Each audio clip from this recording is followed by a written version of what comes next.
नमस्कार।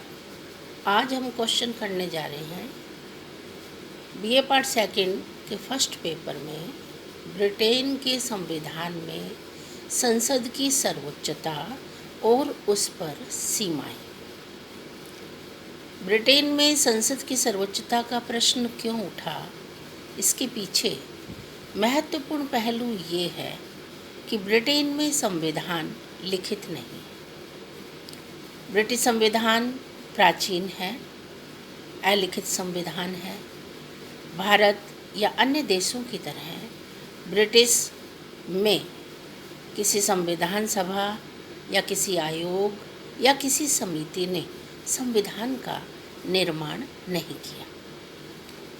इसीलिए समय और परिस्थिति के अनुरूप जैसे जैसे आवश्यकता पड़ी तो संसदीय अधिनियम बनाए गए और संसदीय अधिनियमों को कानून की मान्यता मिली और यही कारण रहा कि संसद को सर्वोच्चता के नाम से जाना जाने लगा। और भी महत्वपूर्ण पहलू हैं जिनके बेस पर, जिनके आधार पर हम कह सकते हैं कि संसद की प्रभुसत्ता दिखाई देती है। वैसे तो सिद्धांत और व्यवहार में हर जगह अंतर पाया जाता है। यहाँ भी आपको ब्रिटेन में भी सिद्धांत और व्यवहार में अंतर देखने को मिलेगा, लेकिन हम संसद की प्रभुसत्ता के बारे में जो पहलू आपके सामने रख रहे हैं उनमें सबसे महत्वपूर्ण बात ये रही कि ब्रिटेन में संसदात्मक शासन प्रणाली और संसदात्मक शासन प्रणाली की ये खूबी है, ये विशेषता है कि संसद जो निम्न सदन है उसमें बहुमत दल के नेता को प्रधानमंत्री नियुक्त किया जाता और प्रधानमंत्री द्वारा उसी दल में से मंत्रिमंडल का गठन किया जाता। इसलिए प्रधानमंत्री अपने नेतृत्व के साथ साथ संपूर्ण मंत्रिमंडल को लेकर व्यवस्थापिका के प्रति पूर्णतः उत्तरदायित्व निर्वहन करते हैं, यानी पूरी तरह से उत्तरदायित्व उनका रिस्पॉन्सिबिलिटी रहती है। संसद की सर्वोच्चता के यदि हम पहलू इसी पॉइंट के अंदर देखें तो संसद समय समय पर प्रश्न पूछकर, बहस द्वारा, बजट द्वारा, कटौती प्रस्ताव, निंदा प्रस्ताव, अविश्वास प्रस्ताव, काम रोको प्रस्ताव, अनेक ऐसे महत्वपूर्ण बिंदुओं से कार्यपालिका को नियंत्रित कर सकती है, करती है। संसद की सर्वोच्चता का ये भी एक महत्वपूर्ण पॉइंट बनता है कि संविधान यहाँ सर्वोच्च नहीं है और संविधान के संशोधन की जो प्रक्रिया है वो बेहद सरल है, यानी लचीला संविधान यहाँ पर पाया जाता है। लचीले संविधान से तात्पर्य था कि संसद साधारण बहुमत से कानून बना सकती है और साधारण बहुमत से कानून में परिवर्तन कर सकती है।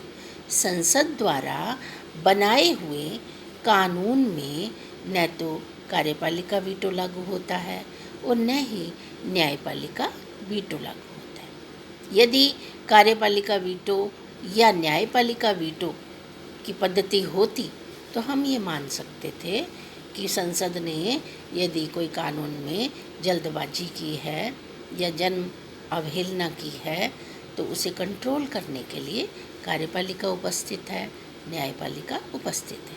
लेकिन यहाँ पर कार्यपालिका और न्यायपालिका के पास वीटो पावर नहीं है, इसलिए संसद को इस क्षेत्र में भी सर्वोच्च माना गया। कहने का तात्पर्य ये है कि संसद कानून बनाने में भी और कानून के संशोधन करने में दोनों में प्रमुख भूमिका निर्वहन करती है। इसके अलावा हम वित्तीय यदि क्षेत्र देखें तो उसमें भी हमें यही मिलता है, क्योंकि वित्त एक ऐसा डिपार्टमेंट है, बजटिंग, जिसमें आय व्यय का लेखा जोखा, आय व्यय का लेखा जोखा तैयार तो कार्यपालिका में वित्त मंत्रालय, वित्त विभाग द्वारा किया जाता है और नियम ये है कि तैयार बजट को निम्न सदन में प्रस्तुत किया जाता है। निम्न सदन द्वारा उसे पारित करने के बाद द्वितीय सदन में वह प्रस्ताव जाता है।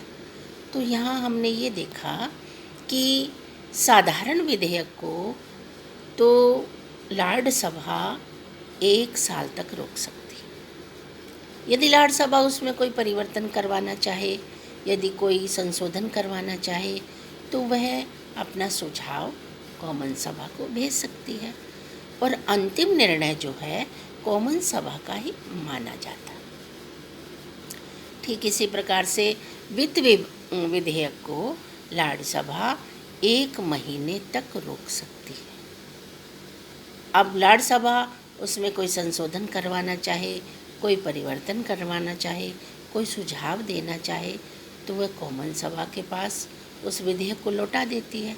अंतिम निर्णय कॉमन सभा का माना जाता है। तो इस पहलू से भी हमने ये पाया कि संसद यहाँ पर सर्वोच्च है और संसद में भी एक सदन ज़्यादा सर्वोच्च है। एक न्यूमैन की कोटेशन है कि कॉमन सभा में संसद निवास करती है। कहने का तात्पर्य है वे देखने में संघात्मक शासन है या 2 तरह की व्यवस्थापिका है, दोनों ही काम कर रही हैं, लेकिन वस्तु स्थिति में जब हम स्टडी करते हैं या पढ़ते हैं तो हमें ये पढ़ने को मिलता है कि कॉमन सभा ज़्यादा सर्वोच्च है और निर्णायक है। जैसे संसदात्मक पहलू में हमने बताया कि सरकार का निर्माण निम्न सदन में से होता है। निम्न सदन के प्रति प्रधानमंत्री और मंत्रिमंडल अपने उत्तरदायित्व का निर्वहन करते हैं। और दूसरे पहलू में हमने ये देखा कि कार्यपालिका क्षेत्र में, कार्यपालिका क्षेत्र एक ऐसा क्षेत्र है जिसमें हम ये पाते हैं कि कार्यपालिका नियुक्ति, संधि, समझौते, ये सब क्षेत्र कार्यपालिका क्षेत्र में आते हैं। तो यहाँ पर लार्ड सभा एक वंशानुगत सदन है और वंशानुगत 90% सदस्य इसके वंशानुगत हैं, जिसको आजीवन पीयरेज कहते हैं और इसकी संख्या भी लगभग 1080 के करीब है। और सदस्यों की 40 सदस्यों की उपस्थिति से कार्य संपन्न हो जाते हैं, यानी कोई 2/3 बहुमत की भी आवश्यकता नहीं। तो द्वितीय सदन उपस्थित जरूर है लेकिन बहुत ज़्यादा सर्वोच्चता की स्थिति में नहीं। वित्तीय क्षेत्र, संशोधन का क्षेत्र, कार्यपालिका का क्षेत्र या विधायी क्षेत्र में हमने ये पाया कि यहाँ पर संसद सर्वोच्च। जैसे 1911 और 1949 के 2 अधिनियम बनाए संसद ने, जिसमें लार्ड सभा की शक्तियों के पर कतर दिए गए, लार्ड सभा की शक्तियों को कम कर दिया गया और लार्ड सभा के कार्यों को कॉमन सभा वित्त विधेयक या साधारण विधेयक में, जैसा हमने अभी आपको बताया कि अंतिम निर्णायक के रूप में कॉमन सभा ही कार्य करती है। निम्न सदन जनता का, जनता द्वारा जनता के लिए शासन के रूप में काम करता है। निम्न सदन लोकतांत्रिक व्यवस्था को रिप्रेजेंट करता है